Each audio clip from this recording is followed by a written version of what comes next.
Απορώ κύριοι με τον προγραμματισμό σας. Η κυβέρνησή μας δεν θα δεχτεί αυτούς τους όρους. Προχωρήστε για τα περαιτέρω. Κύριε Γενικέ, η Αντιπροσωπεία Βιοτεχνών Ελλάδος θέλει να σας δει. Να περάσουν. Και ησυχία παρακαλώ. Για θα εκενώσω τους διαδρόμους. Θα εκενώσω. Με συγχωρείτε κύριε Γενικέ. Επάνω μας θα εκενώσετε. Προχωρήστε παρακαλώ. Με συγχωρείτε για την εμφάνιση κύριε Γενικέ. Αλλά στους διαδρόμους έχει συνοστισμό βλέπετε. Αλλά δεν βλέπετε, εσείς μόνο ακούτε. Υποβάλλουμε τα ταπεινά μας σέβη. Ακούστε κύριε Γενικέ. Κύριοι καθίστε. Όρθιοι. Ακούστε κύριε Γενικέ. Εγώ έχω στη διάθεσή μου για σας 5 λεπτά. Τα 3 έχουν ήδη περάσει. Σας ακούω. Κύριε Γενικέ. Πιο γρήγορα και να μην λες τόσα πολλά. Ωραία. Ακούστε κύριε Γενικέ μας. Ακόμα πιο γρήγορα και χωρίς πολλές λέξεις. Ο χρόνος περνάει.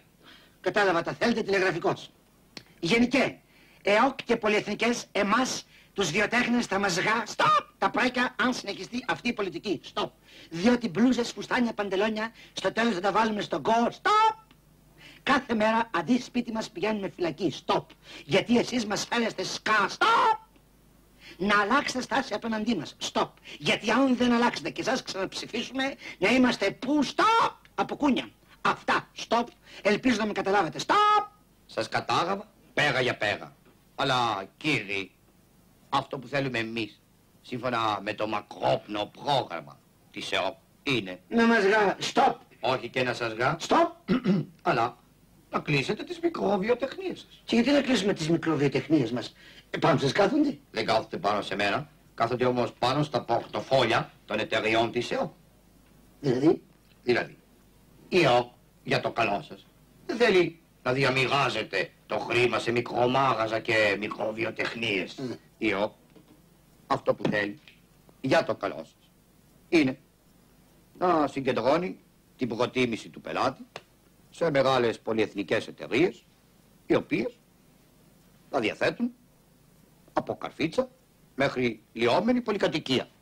Και όχι λιώμενο στον οροπό που έχετε εσείς. Αυτά θα τα ξεχάσετε.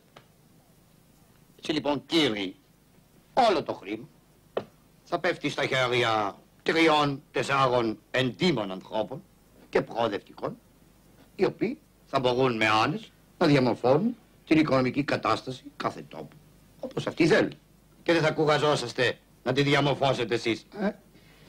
Για να γίνει όμως αυτό, πρέπει εμείς να πάψουμε να είμαστε αφεντικά και να γίνουμε όλοι εργάτες, για το καλό σας. Κάτι τέτοιο κύριοι.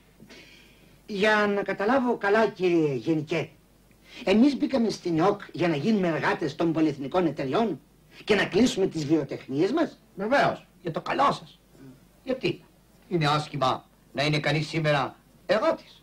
Ούτε σκοτούβες έχει, ούτε προβλήματα. Το κυριότερο, ούτε προβλήματα. Δουλεύει και πληρώνεται. Και έχει και το δικαίωμα της απεργίας, Να μην είμαστε και αχάριστοι, Κύριε Γενικέ, κλείνουμε για το κακό μας. Το καταλαβαίνετε αυτό. Το καταλαβαίνω και το περιμένω πώς και πώς. Έχουμε καταντήσει στη χώρα μας να είμαστε όλοι αφεντικά. Αυτό είναι απαράδεκτο. Εργάτης κανείς. Συγγνώμη, αυτή είναι η τελευταία σας λέξη για μας. Όχι. Έχω να σας δώσω και μια χρήσιμη συμβουλή για το καλό σας.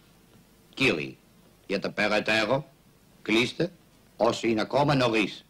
Γιατί σε λίγο καιρό θα είναι αργά. Και θα κλείσετε και θα μπείτε φυλακή και από τα χρέη. Κοιτάξτε κύριε Γενικέ. Κύριοι, ο χρόνος τελείωσε.